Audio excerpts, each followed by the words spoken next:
Hello children, welcome once again in history class. आज हम लोग कंटिन्यू कर रहे हैं chapter number 2 which is nationalism in India, और ये पार्ट 12 है। इसमें हम लोग देखने वाले हैं सॉल्ट मार्च। पिछले वीडियो में हम लोगों ने पढ़ा था कि स्वराज पार्टी का गठन कैसे हुआ, साइमन कमीशन जब इंडिया आया तो उसका किस तरह से विरोध हुआ, और हम लोगों ने ये भी देखा कि पूर्ण स्वराज का जो नारा था वो दिया गया कांग्रेस लीडर्स की तरफ से। लेकिन जो एक बनाया गया था नियम कि 26 जनवरी 1930 को हम लोग सेलिब्रेट करेंगे इंडिपेंडेंस डे, लेकिन वो जो सेरेमनी थी उसने बहुत लोगों को अट्रैक्ट नहीं किया। तब गांधी जी ने ये डिसाइड किया कि this is the right time to launch the civil disobedient movement. तो यहाँ से सॉल्ट मार्च जो था वहाँ से गांधी जी ने सिविल डिसोबीडिएंट मूवमेंट की शुरुआत की। तो आइए समझते हैं इस वीडियो में कि सॉल्ट मार्च क्या था और क्यों गांधी जी ने सॉल्ट को ही अपना मेन केंद्र बनाया। तो what was Gandhi ji salt march? Gandhi ji का सॉल्ट मार्च क्या था? Mahatma Gandhi found salt as a powerful symbol that could unite the nation.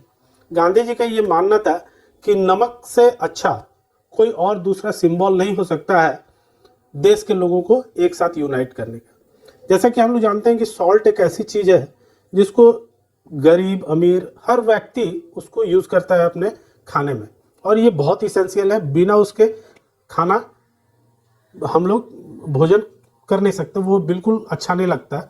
तो सॉल्ट बहुत इसेंशियल चीज़ है, और हम लोगों ने ये भी सुना हुआ है कि लोग कस्में खाते हैं नमक की कि मैंने तो आपका नमक खाया है, ऐसा कहा करते हैं।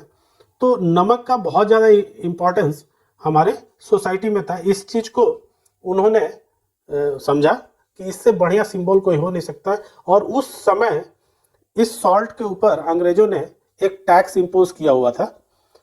तो गांधी जी ने यह कहा कि हम लोग सेल्फ से सॉल्ट बनाएंगे और फिर उस जो टैक्स के कानून को हम लोग तोड़ेंगे।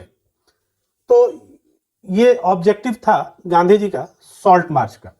तो Mahatma Gandhi found salt as a powerful symbol that could unite the nation.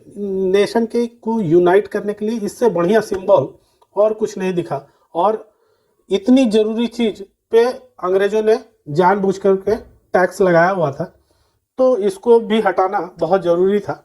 इसलिए गांधी जी ने ये डिसाइड किया कि on 31 January 1930 Mahatma Gandhi sent a letter to viceroy Irwin stating 11 demands.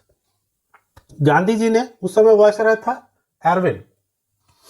तो महात्मा गांधी ने 31 जनवरी 1930 को एक लेटर एरविन को लिखा, और उसमें उनके 11 डिमांड्स थे।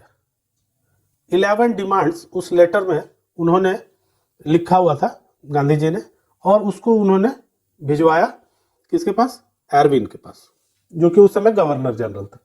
सम of this were of general interest.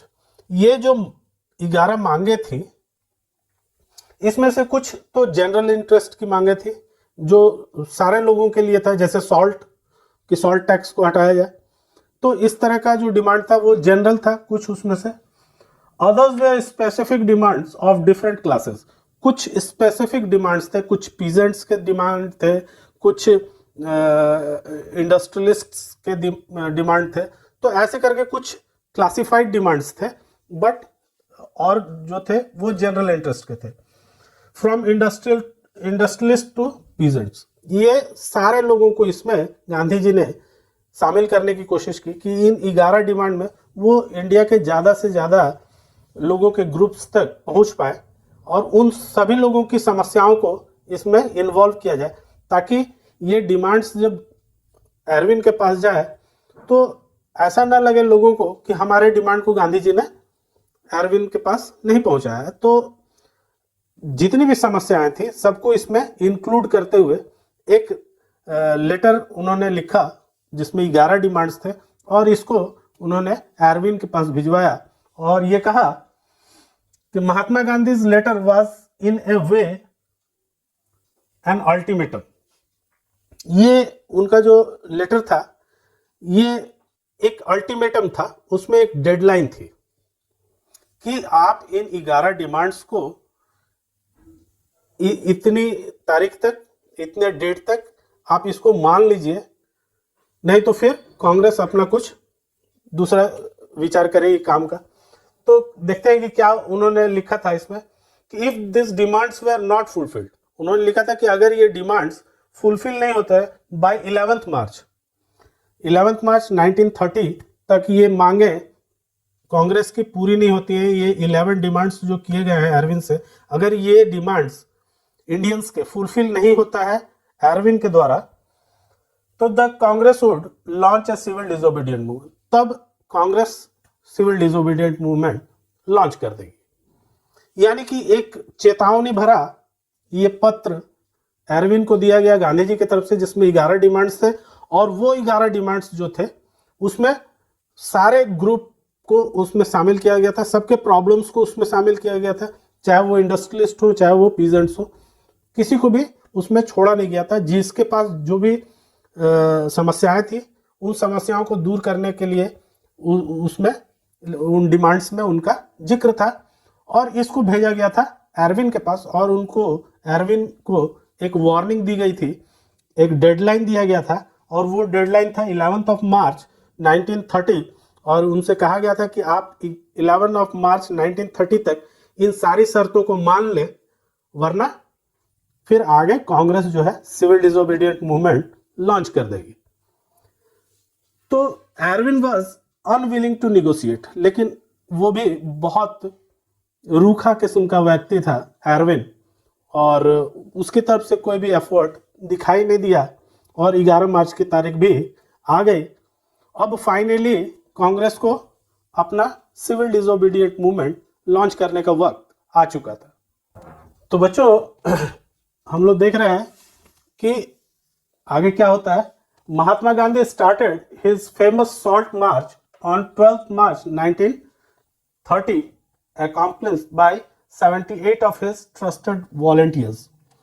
अब 11 मार्च की डेडलाइन एरविन को दी गई थी गांधी जी की तरफ से उस लेटर में, और 12 मार्च को हम लोग देखते हैं कि 12 मार्च 1930 को उन्होंने सिविल डिसोबीडिएंट मूवमेंट लॉन्च कर दिया विथ द सॉल्ट मार्च। और ये सॉल्ट मार्च जो था उन्होंने अपने 78 वॉलंटियर्स जो ट्रस्टेड वॉलंटियर्स थे उनके साथ उन्होंने इस सॉल्ट मार्च की शुरुआत की साबरमती आश्रम से। तो ये जो 78 वॉलंटियर्स चुने गए थे, ये ऐसे कांग्रेस के लीडर्स को लिया गया था, इन 78 लीडर्स को, जो चलने में बहुत तेज थे, जो बड़े काफी तेज चल सकते थे। ऐसे 78 लोगों का चुनाव गांधी जी की तरफ से किया गया था सॉल्ट मार्च के लिए। तो उन्होंने शुरुआत सिर्फ 78 लोगों के साथ साबरमती आश्रम से वो चलना शुरू कर दिया। The march was over 240 miles. ये मार्च जो थी ये 240 माइल्स की थी, from Sabarmati to coastal town of Gujarat Dandi. ये साबरमती आश्रम से शुरू हुआ और डांडी एक डिस्ट्रिक्ट है वहाँ, उसके जो कि कोस्टल डिस्ट्रिक्ट है, बिल्कुल समुद्र से लगा हुआ है, उसके तट तक यानी समुद्र तक पहुंचने के लिए उन लोगों को 240 माइल्स चलना था। The volunteers walk for 24 days. और ये जो चलने का क्रम शुरू हुआ ये 24 दिन तक चला, 24 डेज तक चला, अबाउट 10 माइल्स अ डे। और रोज वो लोग 10 माइल चलते थे, गांधी जी और ये 78 वॉलंटियर्स उनके। ये लोग हर दिन 10 माइल्स चलते थे, और जैसे कि 10 माइल्स चलने पर 240 माइल्स कंप्लीट हो जाता है 24 डेज में।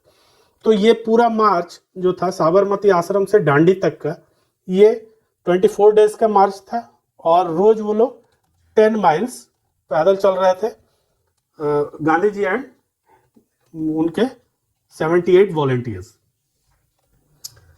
1000 came to hear Mahatma Gandhi wherever he stopped। जहां भी वो रुकते थे शाम के समय में, 10 मील चलने के बाद, सुबह से शुरू होती थी ये यात्रा और शाम तक चलती थी। शाम को वो लोग किसी एक स्थान पर जो 10 मील पे होता था, 10 माइल्स पे होता था, वहाँ वो लोग विश्राम करते थे और वहाँ लोगों की गैदरिंग हो जाती थी बहुत बड़ी संख्या में। और शाम के समय गांधी जी उस भीड़ को, उस गैदरिंग को संबोधित करते थे, उनके साथ स्पीचेस देते थे वहाँ पे। तो उनको सुनने के लिए लाखों की संख्या में लोगों की भीड़ जमने लगी। और गांधी जी चले तो थे 78 वॉलंटियर्स के साथ, लेकिन जैसे जैसे उनका वो कारवां आगे बढ़ता गया उसमें संख्या बहुत ज़्यादा लोग उसके साथ उस मार्च में जुड़ते चले गए। तो मुझे मजरू सुल्तानपुरी की वो शायरी याद आती है, मैं अकेला ही चला था जानिबे मंजिल मगर लोग मिलते गए कारवां बनता गया। तो गांधी जी पे ये शेर जो है बिल्कुल सही इम्प्लीमेंट होता है और जिस तरह से गांधी जी का कारवां आगे बढ़ता गया लोगों की संख्या वहाँ पे उनके साथ बढ़ती चली गई।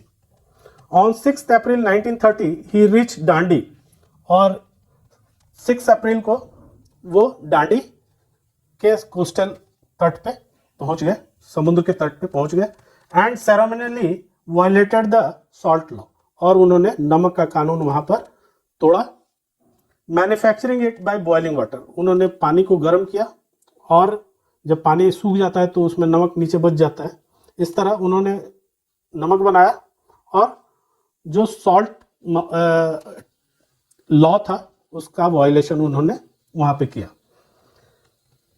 ये क्रम उनका लगातार चलता रहा। कोस्टल एरियाज में वो लोग आगे की तरफ बढ़ते रहे, डांडी से आगे भी बढ़े वो, और अंत में उन्हें Gandhi ji was arrested on 5 मई 1930 और इस वायलेशन को लेकर के, सॉल्ट एक्ट के वायलेशन को लेकर के गांधी जी को अंततः 5 मई 1930 को अरेस्ट कर लिया गया। तो बच्चों हम लोग देखते हैं कि गांधी जी ने एक छोटी सी चीज नमक, लेकिन बहुत इंपॉर्टेंट चीज नमक को अपना हथियार बनाया और उसको लेकर के उन्होंने सिविल डिसोबीडिएंट मूवमेंट लॉन्च किया। वो साबरमती से डांडी की तरफ चले और ये सफ़र जो था उनका लगभग 240 माइल्स का था।